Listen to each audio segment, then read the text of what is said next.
Bonjour, bonjour, chers résistants. Je suis Steve Biko l'Ouragan. Malgré mon mécontentement, malgré la colère qui m'anime, l'Union européenne et l'Union africaine se sont retrouvés à Abidjan, ce qu'ils ont appelé sommet. Et puis, rien ne s'est passé. Tranquillement, ils ont fait leur sommet.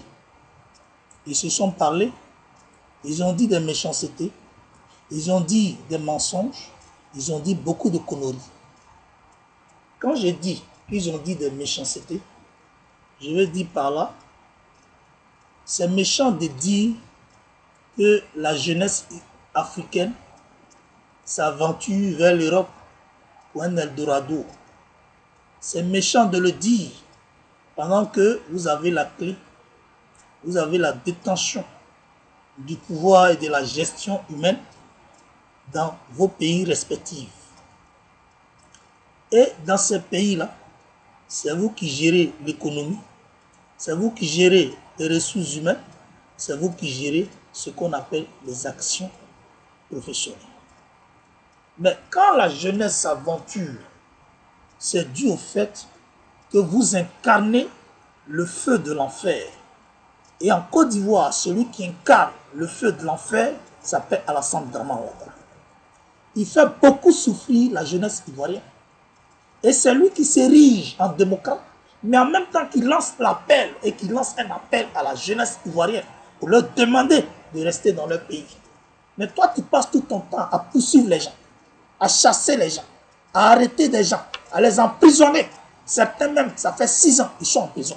Certains n'ont jamais été jugés, ils sont maintenus, détenus en prison. À la Maka, à la Mama et à l'intérieur du pays.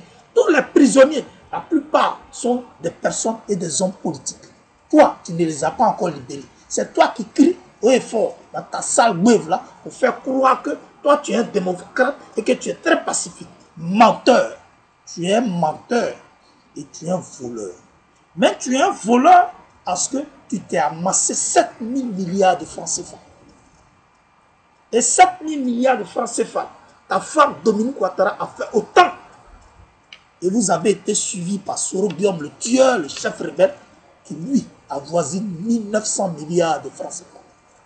Et Soro est suivi par son chef rebelle qu'on appelle Ouattao, qui avoisine aussi 800 milliards de francs CFA. Ils sont plusieurs. On me fait entendre qu'ils sont une quarantaine. Et ils sont assis sur des milliards, pendant que la pauvreté et la misère s'abattent sur le peuple de Côte d'Ivoire. Et c'est vous qui ouvrez vos sales bouches là pour crier à la paix et à la tranquillité, mais pour crier à ce qu'on appelle émergence. Nous allons créer des emplois. Nous allons vous offrir un environnement adéquat. Nous allons vous offrir un environnement paisible. Mensonge, mon œil. Mais vous luttez contre le terrorisme. Vous avez même trouvé bon de créer une école à Abidjan contre le terrorisme. Mais Emmanuel Macron, toi tu incarnes le pouvoir d'un système qui soutient le terrorisme. Je parle de toi, Macron. Ce terrorisme a endeuillé des familles en 2002 en Côte d'Ivoire, a endeuillé des familles en 2011 en Côte d'Ivoire et a vu ses parents et ses frères arrêtés, mais d'autres tués.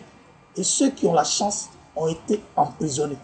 Certains se retrouvent à La Haye et qui sont en train d'être jugés à la Cour pénale internationale.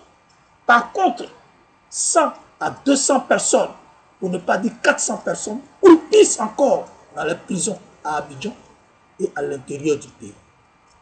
Aucune personne n'a parlé et aucune personne n'a levé le doigt concernant la libération des prisonniers politiques. Ça, c'est de l'hypocrisie mélangée à de la méchanceté. Mais en même temps, je me rends compte que vous êtes véritablement des vampires et des sorciers. Comme on peut être à un sommet où tous les Africains, les chefs d'État africains sont réunis, et même les leaders d'opinion, en l'occurrence Didier Drogba, il n'a même pas eu le courage de parler de la libération des prisonniers politiques. mon scandale. Et vous appelez ça une liberté. Donc, ils ont la liberté de tuer. Et puis, personne ne doit parler. Ils ont la liberté de faire souffrir les autres. Et puis, personne ne doit parler. Donc, vous qui agissez comme ça, vous êtes aussi des rebelles, vous êtes aussi des tueurs. Mais vous êtes aussi les semeurs de troubles. Chers camarades, moi, Biko, j'aimerais vous demander, au nom de la lutte, au nom de la résistance, de continuer à être éveillé. Mais en même temps, de prendre nos responsabilités. Quand on arrive à un tel carrefour ou à une telle situation, c'est le sacrifice qui est mieux pour que l'humanité tout entière se sente interpellée. Moi, j'ai décidé, en tant que résistant, en tant qu'enfant de démocrate, j'ai décidé, d'ici fin janvier, si Laurent Gbagbo n'est pas libéré définitivement, si tous les prisonniers politiques n'ont pas été libérés et n'arrivent pas à être libérés, les mois qui vont suivre, moi, Steve Biko l'ouragan, je ferai tout pour rentrer dans mon pays, la Côte d'Ivoire, sur la terre de mes ancêtres. Selon la procédure légale, avec les structures appropriées.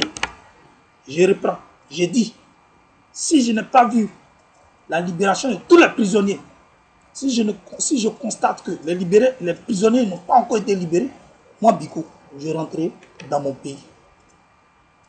Après fin janvier 2018, là, les mois qui vont suivre, je me signalerai, je rentrerai dans mon pays.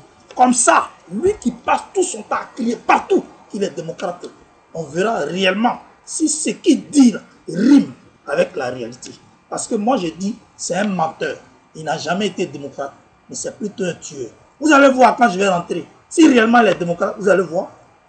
S'il n'est pas démocrate, vous le constaterez aussi. Donc, chers camarades qui est sur le terrain à Abidjan, attendez-vous à moi en 2018. Je vous remercie. Que Dieu nous bénisse.